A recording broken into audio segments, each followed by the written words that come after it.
राजनीति से जुड़ी हर खबर चाहिए तो सब्सक्राइब करें और साथ ही बेल आइकन को प्रेस करें लेटेस्ट न्यूज सबसे पहले पाने के लिए।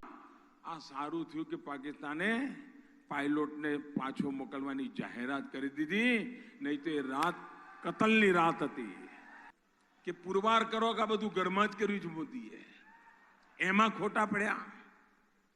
બીજા દિવસે થોડા એમને થયું કે એમના દેશની જનતાને ખુશ કરવા કે પ્રયોગ કરવા જાય તો એમણે વિમાન ઉડાડ્યા, તો આપણે તરત ધમાકો કરી દીધો ને એમનું એક પાડી દીધું, એક આપણું પડ્યું। આપણો પાયલોટ પકડાણો તો આ લોકોને તો જાણે બગાસું ખાતા પતાસું આવી ગયું। એમને થયું કે હવે અમારો પાયલોટ મોદી જવાબ આપે। આગલા દાડે આટલું મોટું બધું પરાક્રમ કર્યું, બધું બાજુમાં, એક જ મુદ્દો, આપણા પાયલોટનું શું, એની જિંદગીનું શું, ચાલુ કરી દીધું। કેટલાક લોકોએ તો નક્કી કર્યું હતું, આજે એના ફોટા લઈને કેન્ડલ લાઇટ કાઢવાનો કાર્યક્રમ બનાવ્યો હતો। આપણે બપોરે પત્રકાર પરિષદ કરીને કહી દીધું, ખબરદાર પાકિસ્તાન કે અમારા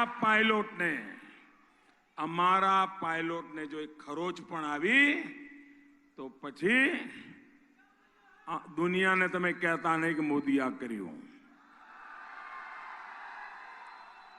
અને તમને ખબર હશે, અમેરિકાના એક પ્રવક્તાએ નિવેદન કર્યું હતું, અમેરિકાના રાષ્ટ્રપતિએ એક નિવેદન કર્યું હતું કે ભારત કશું મોટું કરી બેસશે, એવું નિવેદન આવ્યું હતું। અમેરિકાના ઉચ્ચ એક વ્યક્તિએ એક નિવેદન કર્યું કે મોદીએ બીજા દિવસે એક સાથે 12 મિસાઇલો હુમલો કરવાનું કરીને ક્યાં કહ્યું હતું, પરિસ્થિતિ ગંભીર થઈ જાત। આ સારું થયું કે પાકિસ્તાને પાયલોટને પાછો મોકલવાની જાહેરાત કરી દીધી, નહીં તો એ રાત કતલની રાત હતી। આ અમેરિકાએ કહ્યું। મારે એ બાબતમાં જ્યારે કહેવાનું હશે ત્યારે કોઈક દાડો જમાનો આવશે ત્યારે વાત કરીશું। આ તો અમેરિકાએ કહ્યું। ભાઈઓ, આપણો પાયલોટ હેમખેમ 24 કલાકમાં એમને પાછો નથી આવ્યો। આ સરદાર પટેલની ધરતીનું સંતાન ત્યાં બેઠું છે ને, એના કારણે આવે છે।